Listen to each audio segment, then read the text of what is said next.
थोड़ी देर के लिए मैं आप सबकी खिदमत में हाजिर हूँ और आप सबसे मेरी विनती और प्रार्थना है हाथ जोड़कर कि दिल से सुने आज इन बातों को और भीतर जाने दें बिना किसी फिल्टर के। तो आज आपका कहीं कोई दुश्मन भी हो, एकाध भी हो, आधा भी हो, तो वो दुश्मन आज वहीं का वहीं ढेर हो जाएगा। आज आपका दुश्मन सदा सदा के लिए खत्म हो जाएगा। इसीलिए मैं सदगुरु कबीर की वाणी के आधार पर कुछ मंत्र आप लोग को देने जा रहा हूँ। बोलिए संत सम्राट सदगुरु कबीर साहेब की जय। आपने मोबाइल का टावर देखा है? आजकल जो टावर लगते हैं किसी भी इंटरनेट प्रदाता का हो, मोबाइल के वायर नहीं होते, वायरलेस टावर लगते हैं। और जो आप मैसेज भेजते हैं, जो आप कॉल करते हैं, जिसको करते हैं उसके नंबर पर 1 सेकंड के अंदर अंदर चला जाता है, यदि नेटवर्क कनेक्शन अच्छा है तो। लेकिन उससे बड़ा टावर, मोबाइल से भी बड़ा टावर हमारे पास है।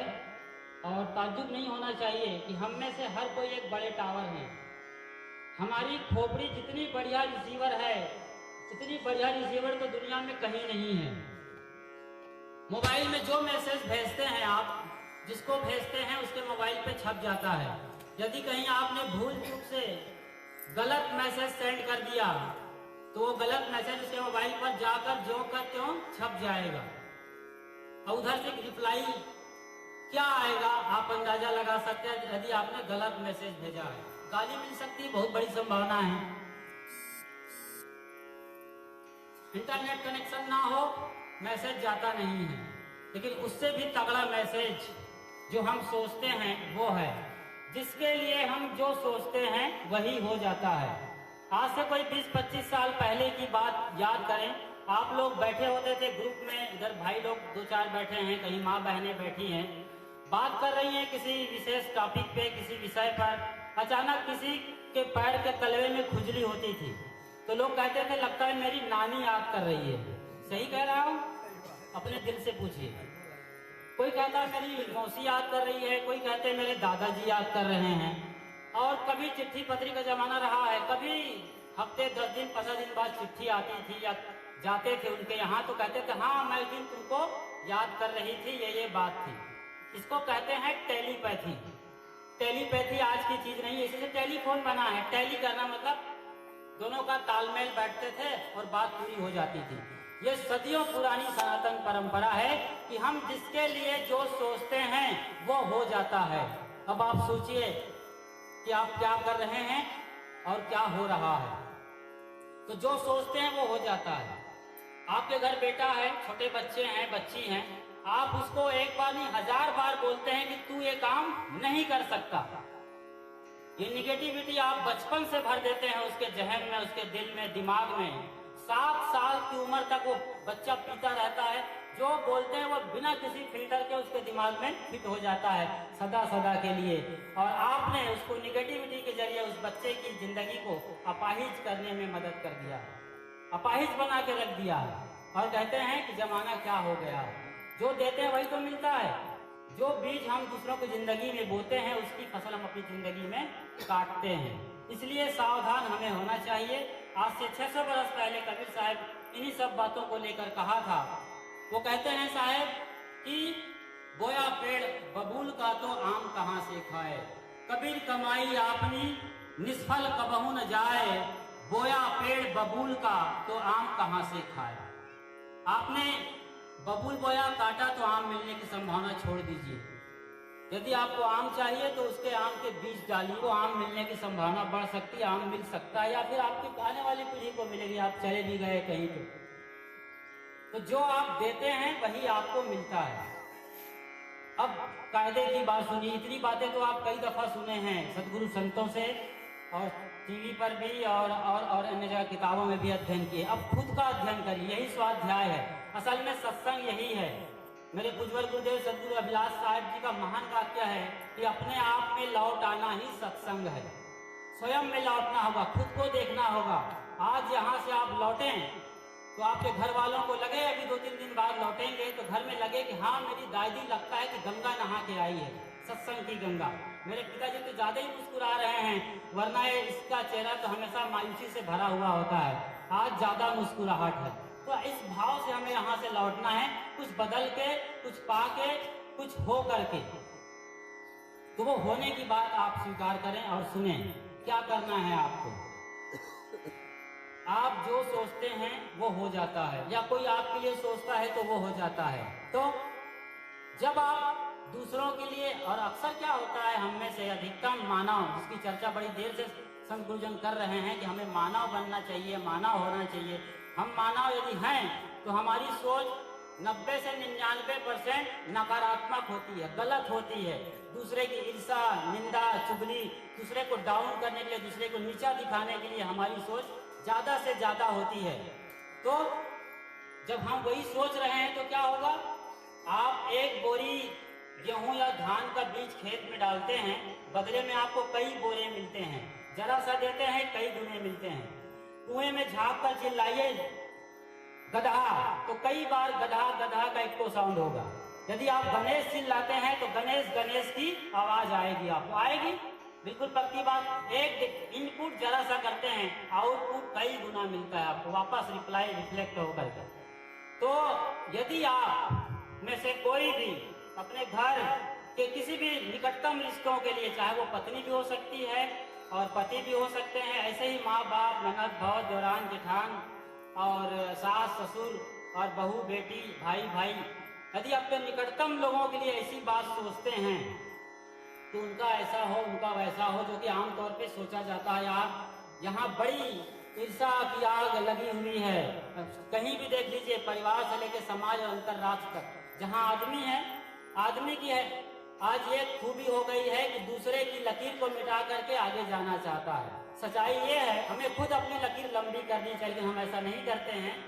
तो मैं चलते चलते वो बात याद दिलाता हूँ, जो आप याद रखेंगे तो आज के बाद आपकी जिंदगी से सदा सदा के लिए दुश्मनी खत्म हो जाएगी।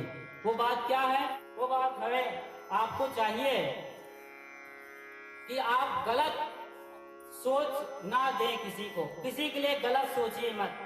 जैसे ही आप गलत सोचते हैं, बिना किसी फिल्टर के उसकी खोपड़ी में चली जाती है वो बात, मैसेज चिपक जाता है, फिर वो उसका रिप्लाई आता है। और मैंने पहले ही कहा, कबीर साहब की एक बानी और बता दूं आप इसी बीच। पहले वाली बानी क्या है? बोया पेड़ बबूल का तो आम कहाँ से खाए, कबीर कमाई आपनी निष्फल कबहू न जाए, और बोया पेड़ बबूल का तो आम कहाँ से खाए। तो आपने बबूल बोया तो बबूल मिलेगा कई गुना। कैसे मिलेगा? कबीर साहब की एक और बानी याद करिए, क्या कहते हैं? जो तो को काटा बुए, जो तो को काटा बुए, ताही बोए तू फूल, तो को फूल है, वाको है त्रिशूल, कबीरा वाको है त्रिशूल। इतनी बड़ी बात है, जो तो को काटा बोए ताही बोए तू फूल। इतनी बड़ी बात साहब कहते हैं, जो तुम्हारे लिए गड्ढा भी खोदते तुम उसके लिए गद्दी सजाओ, और वाको तो त्रिशूल है, जो तुम्हारे लिए कुछ कर रहा है गलत, वो गाली दे, वो तुम्हारा खटिया रेंगाए, वो तुम्हारे मरने की दुआ करे, वो तुम्हें कुछ भी करे, लेकिन तुम्हें क्या करना है, मतलब हमें क्या करना है? सामने वाले प्रति अहोभाव से भर जाना है कि उसके घर में धन्य धान्य भरपूर हो, सदगुरु संतों का आगमन उनके घर में हो, भंडारा हो, सत्संग हो, सद्बुद्धि आए, धन भी आए, धर्म भी कमाए वो घर वाले। ऐसा जब हम देंगे तो उसको मिले ना मिले वो उसकी गारंटी, वो क्या ले पाएगा, मिलेगा नहीं मिलेगा उसकी कोई गारंटी, लेकिन वही चीज हमें वापस हजारों गुना मिलेगी। अभी अभी हम कह रहे थे, गधा बोलते हैं तो गधा कई बार सुनने को मिलेगा, गणेश बोलते हो तो गणेश आपको सुनने को मिलेगा। तो जिम्मेदारी आपकी है और मेरी है कि मुझे कैसे जीना है। और एक बात और याद रखें कि आज जो हमारी जिम्मेदारी है, माफ करिए, आज जो हमारी कंडीशन है, जो मेरी स्थिति है, चाहे मैं आश्रम में हूँ, महंत हूँ, या किसी पोस्ट अधिकारी हूँ, या फिर आप लोग घर में अपने पत्नी बच्चों के संग हैं, जो भी जहाँ भी जो हैं उसके पूरे जिम्मेदार आप हैं। आपकी बहू यदि आप सास हैं तो उसकी जिम्मेदार वो नहीं है, ना ही सास की जिम्मेदारी बहू की है। आपने वही इनपुट किया है, जो कमाई आज आपने की है उसी के बदौलत आप हंसते हुए हैं, मुस्कुराते हुए हैं, या तो रो रहे हैं या हंस रहे हैं, या फिर आपकी निंदा हो रही है या फिर प्रशंसा, जो भी हो रही है वो आपने दिया है इस संसार को, उसी की फसल हम काट रहे हैं। तो क्यों ना, जब मुझे अपने लिए प्रेम चाहिए, सद्भाव चाहिए, इज्जत चाहिए, मान मर्यादा प्रशंसा, यदि मैं इसको सब मिक्सी में पीस दूं, इन शब्दों को, इज्जत मान मर्यादा प्रशंसा, फूल माला हार महंती गद्दी, सबको एक मिक्सी में पेर दूं, तो जो सत्य निकलेगा, रस जूस, उसका नाम होता है प्रेम। हर किसी को प्रेम चाहिए यहाँ, हर किसी को, न सिर्फ इंसान को बल्कि इंसान के अलावा जितने भी प्राणी हैं, पशु परिंदे हैं, चींटी से लेकर हाथी तक, उनको तो चाहिए ही चाहिए।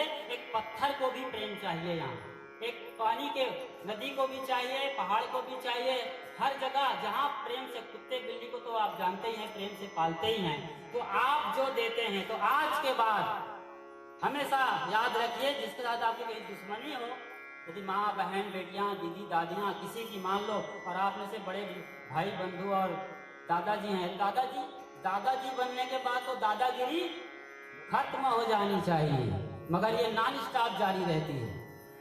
बूढ़ों को तो गुनगुनाते हुए जीना चाहिए, मगर ये भुनभुनाते हुए जीते हैं। और सब मामला जो है ये म्यूजिक सिस्टम में जैसे बेसुरा संगीत पैदा हो जाता है ना, इस तरीके का माहौल हो जाता है। तो आपको क्या चाहिए, आप वो दें जो आप चाहते हैं। यही आई है ना बात, हजारों साल पहले से उपनिषदों और अरण्यक धर्म ग्रंथों के जमाने से ये बात निकल के आई है। धर्म की परिभाषा क्या है, आप वही व्यवहार करो अगले वाले पर्सन से, किसी और से जिससे आपका प्रेम है, रिश्ता है, नाता है, उसके साथ वैसे ही व्यवहार करो, बिहेव करो जो आप उनसे चाहते हैं। तो प्रेम चाहते हैं तो प्रेम दीजिए, अनलिमिटेड नॉन स्टॉप प्रेम दीजिए, आप दीजिए, आपका काम देना।